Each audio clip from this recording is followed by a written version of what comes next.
and house robber Annanias Mathe has died in a Durban hospital. He will be remembered for being the first person to ever escape from a high-security C-Max prison in Pretoria. The prison warder knocked on Annanias Mathe's prison cell door twice, but got no response. He slipped the food tray under the door, expecting someone to pull it from within. Still, nothing happened.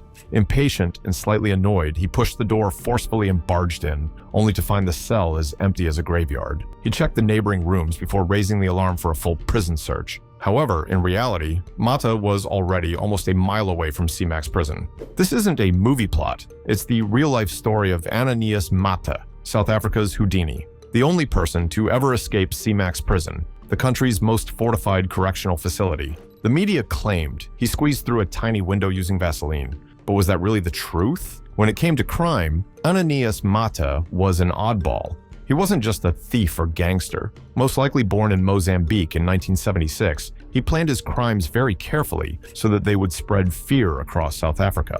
They were not random acts of violence. Because he was in charge of a violent gang around the world, his name came to mean fear. His ties to more than 70 serious crimes included breaking into homes, stealing cars, beating people up, and even trying to kill someone. But the fact that he could get away from the law made him even more dangerous than the crimes he committed. He started out as a simple criminal and did some burglaries in the late 1990s. By 2003, he had turned into something much worse. He wasn't just taking valuables anymore, he was hurting people. He broke into homes in the dead of night, tied up families, and ransacked everything. The horror didn't stop there. Women became victims of his brutality, their lives forever scarred. The police were desperate to stop him, but Mathe had a way of vanishing just when they thought they had him. He moved between provinces with ease, changing hideouts, staying one step ahead of law enforcement. It seemed like nothing could touch him. That changed in 2005 when he was finally captured and locked up in Johannesburg Central Prison. Authorities believed they had put an end to his reign of terror. But Mathe wasn't like other criminals who accepted their fate behind bars. He saw prison as just another obstacle to overcome. Rumors spread that he had bribed a prison official with 15,000 rand. Whether it was an inside job or sheer cunning, one thing was clear. One day he was there, and the next he was gone. His escape sent shockwaves through the country. A high-profile criminal had just walked out of a maximum security prison as if he owned the place. For the next year, he unleashed chaos across multiple provinces, more violent and ruthless than before. He had already been feared, but now he seemed invincible. Even prison couldn't hold him. Still, the police refused to put up with repeated humiliation. They increased the number of patrols and stepped up their search. They also kept a close eye on his known friends. They just needed a break, a single mistake that would lead them to him. That mistake came in November 2006. Mathe had stolen yet another car, but this time he made a critical error. The vehicle had a satellite tracking system. The moment its owner reported it missing, the signal was traced. Within hours, police and private security teams locked onto the car's location. The chase was on. Mathe found himself surrounded in the fancy Johannesburg suburb of Craighall. He tried to run away on foot, but this time he wasn't quick enough to avoid bullets and get through traffic. Gunshots rang out. One bullet struck his leg, another hit him in the backside. He collapsed onto the pavement, but even then he struggled, refusing to surrender. It took several officers to subdue him. This time, there would be no second chances. Authorities weren't taking any risks. No bribes, no loopholes. Mathe was immediately transferred to C-Max prison in Pretoria. This was no ordinary prison. It was the most secure facility in South Africa, built specifically to house the most dangerous criminals. If there was one place where escape was impossible, it was here. C-Max was designed for men like Mathe, criminals who couldn't be contained anywhere else. The prison was a fortress with concrete walls several feet thick, reinforced steel doors, and security systems that left no room for error. Armed guards patrolled the halls day and night, watching every move. Inmates were isolated in single-person cells with barely any human contact. Every meal, every moment was controlled. No one had ever escaped from C-Max. The system was airtight. At least, that's what they thought. While the world believed Mathe was finally where he belonged, he was already plotting his next move. Prison had never been the end for him. It was just another challenge, one he fully intended to beat. The news of Annanias Mathe's escape spread like wildfire. South Africans were shocked by what they heard. At first, the story seemed impossible to believe. Reports claimed that Mathe squeezed through a window that was barely big enough for a child after putting Vaseline all over his body. The idea sounded absurd, yet it was everywhere. The media latched onto it, calling him South Africa's Houdini, a man who could escape from anywhere. But as days passed, cracks began to form in that version of events. Prison officials scrambled to explain how one of the most dangerous criminals in the country had escaped on their watch. The public wanted answers, and authorities needed to provide them fast. Then, the truth started to surface, and it was far more shocking than the Vaseline myth. Mathe hadn't pulled off an impossible physical feat. He had orchestrated a carefully planned operation, one that relied not on agility, but on corruption. From inside his prison cell, he had reached out to his powerful network. His gang in Mozambique, still loyal and deadly, had worked in the shadows, collecting a massive sum of money. R80,000 was all it took to buy his freedom. That money made its way into the hands of corrupt warders, men who were supposed to be guarding him. Instead, they became his ticket out. On the night of November the 18th, 2006, the stage was set. The timing was perfect. A highly anticipated soccer match was playing on television, keeping much of the staff distracted. Heavy rain poured outside, reducing visibility. Inside the prison, key guards moved into place, following a script written by Greed. They unlocked his handcuffs. They removed the leg irons meant to keep him from running. Then, they simply let him walk out. No struggle, no alarms, just a silent betrayal of the justice system.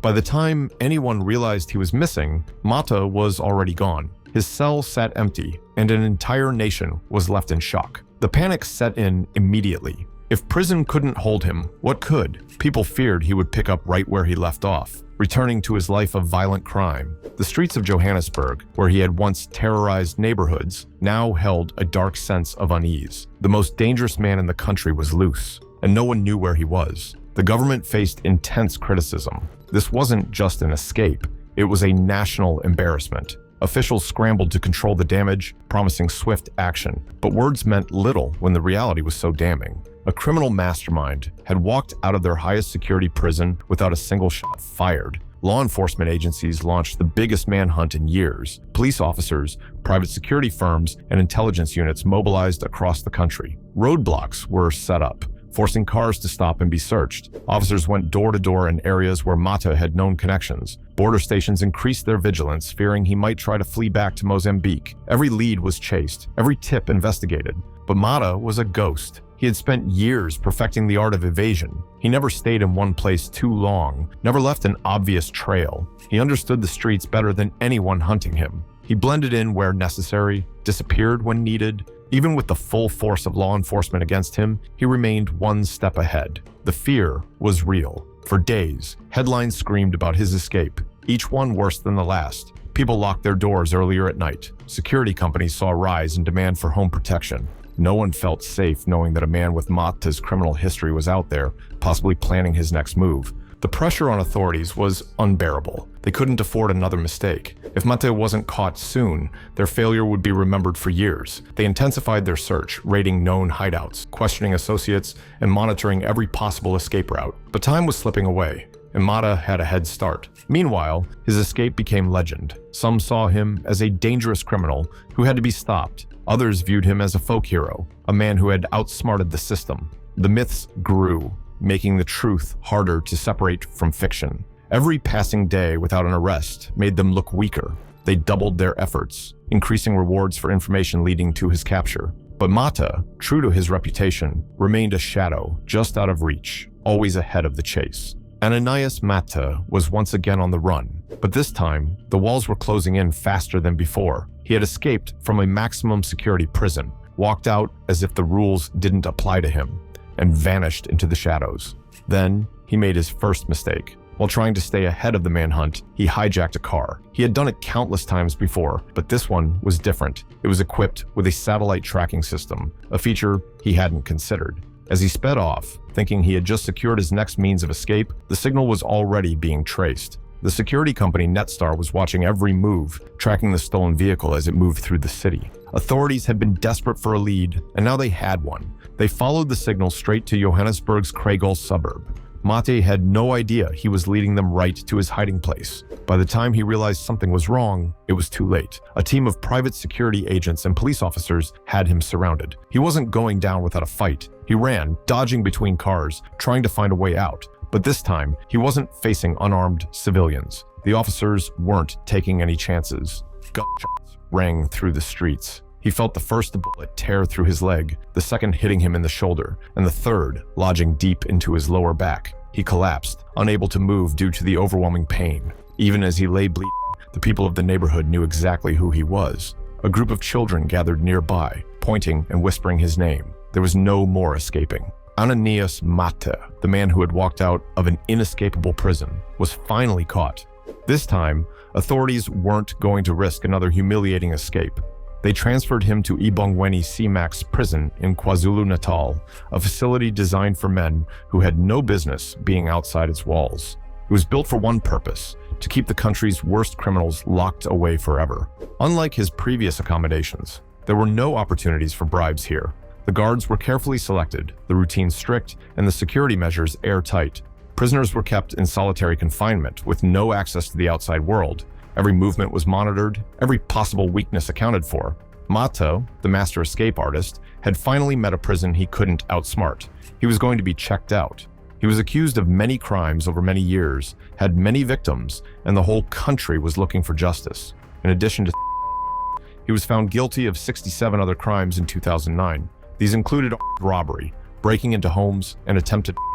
Every crime was shown in court, painting a picture of a man who had been a threat to South Africa for years. He was sentenced to 51.4 years in jail, expected to serve at least 43 years before he could even be considered for parole. For the first time, South Africans could breathe a little better. The reign of Annanias Mathe had come to an end. It had been full of daring escapes and a natural talent for getting through any trap. The man who got a lot of attention for fighting the system was now just another prisoner in a place where no one would ever have to fear him again. Annanias Mathe was someone who never knew how to deal with loss. Even though he was locked up in the safest jail in South Africa, he refused to believe that his story was over. He had already beaten the odds by getting out of a high-security prison when no one else thought it was possible. Why should things be different this time? He always thought there was a way out, but the walls could have been higher, the guards could have been more alert, and the security could have been tighter. He only had to find it. So after years of watching, planning, and waiting, he finally made a move in 2013. Mathe was careful instead of careless. He chipped away at the concrete wall of his cell in secret for 4 long months. He slowly carved a hole every day that was just big enough for his body to fit through with a hammer and chisel that he had found somehow, but he knew patience was key. If anyone noticed what he was doing, the plan would fail. So he covered his work carefully, stuffing the hole with clothing and sealing it with toothpaste, making it blend into the wall. To any guard walking by, it looked completely normal. The escape was nearly ready. One final push, and he would be free again. But Mathe had underestimated the vigilance of the prison staff. A sharp-eyed guard doing routine checks spotted something unusual about the wall. It didn't look quite right. The guard's instincts kicked in, and when he investigated further, Mathe's secret was exposed. His hard work, months of slow, careful effort, was undone in a single moment. Still, Mathe was not the kind of man to give up after one failure. If his enemies knew anything about him, it was that he never stayed down for long. Just 3 years later, in 2016, he tried again. This time, he focused on the cell's window.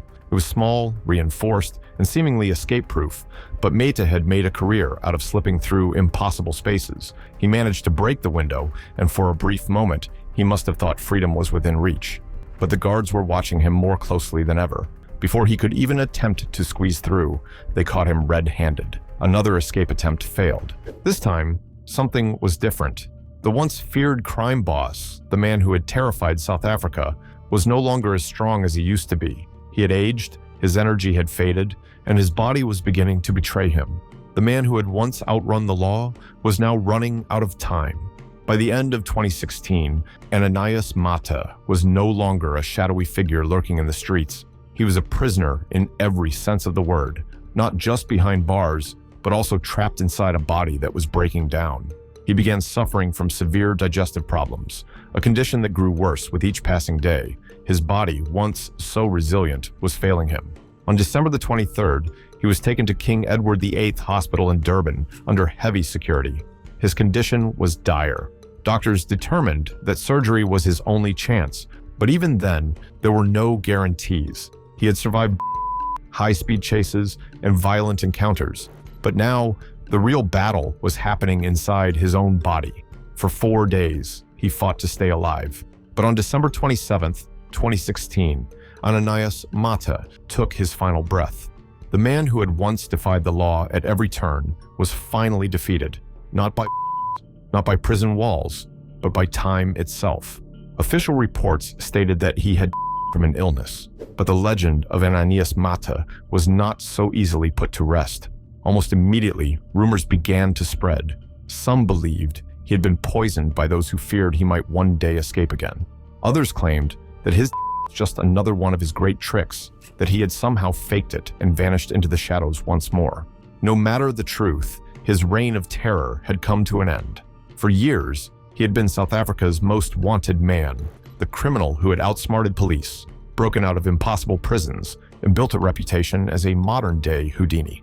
But now, there would be no more escapes, no more high-speed chases, no more daring heists. Even in his story lived on. To some, he was nothing more than a ruthless criminal who caused pain and destruction wherever he went.